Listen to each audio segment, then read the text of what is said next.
Et il y a plein d'infos comme ça dans les vieux livres d'histoire. On utilise des objets comme ça depuis très longtemps. Et puis quand on se pose la question d'où vient cette origine de faire des verres en verre et des verres à pied surtout, eh bien, on trouve des traces en 9e siècle avec un monsieur que l'on nommait Zirab, qui veut dire merle noir, parce qu'il avait une belle voix et puis il avait le teint un peu sombre. Son vrai nom, je vous l'ai noté en dessous, parce que je voudrais pas mal le prononcer.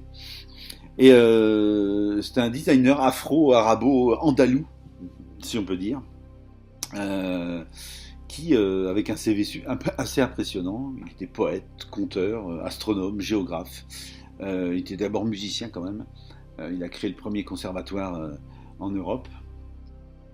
Il a inventé des concepts. Et puis, dans le sud de l'Espagne, il a créé un petit peu les concepts de mode, l'institut de beauté. Il a créé des instituts de beauté. Il a mis au point le dentifrice, en rapport quand même avec le goût, tout ça. Hein. L'usage de la frange, ça n'a pas rapport avec le goût, mais c'est dans l'élégance.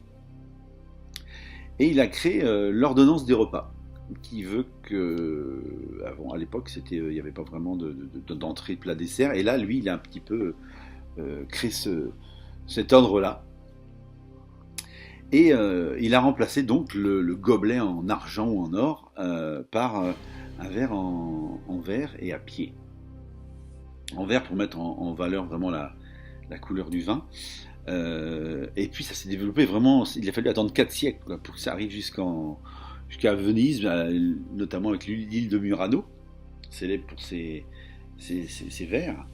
Et en France, dans les années 1600, le verre à pied s'est développé. Au départ, parce qu'en fait, on voulait se méfier du poison que pouvaient mettre les domestiques dans les gobelets, en les prenant comme ça.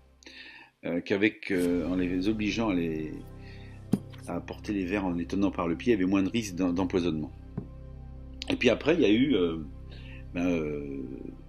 ça, l'origine de ça, le chin-chin, comme on dit. Mais c'était à l'origine toujours quand on trinque, on se regarde dans les yeux et on trinque. Ça vient que, à l'époque, justement, entre les seigneurs, il y avait des risques d'empoisonnement. Et pour pas qu'il y ait de doute, en fait, il y avait deux versions. Soit on remplissait les verres à ras-bord et le fait d'entrechoquer, ça échangeait des verres. Le vin passait d'un verre à l'autre, l'un et l'autre, ce qui fait qu'on buvait le vin, on buvait les siens et l'autre en se regardant dans les yeux. Et donc c'était qu'on avait confiance totale. Donc voilà le chin-chin, vous voyez. Ou alors c'était tout simplement sans s'échanger forcément, sans qu'il soit à bord, mais le fait de trinquer en se regardant dans les yeux, c'était signe, bon, je ne t'empoisonne pas. Donc voilà, la petite histoire du verre à pied. Et depuis, j'avoue que c'est vrai, quand même moins risqué de boire du vin avec des amis. Vous n'êtes pas d'accord? Bon, à bientôt.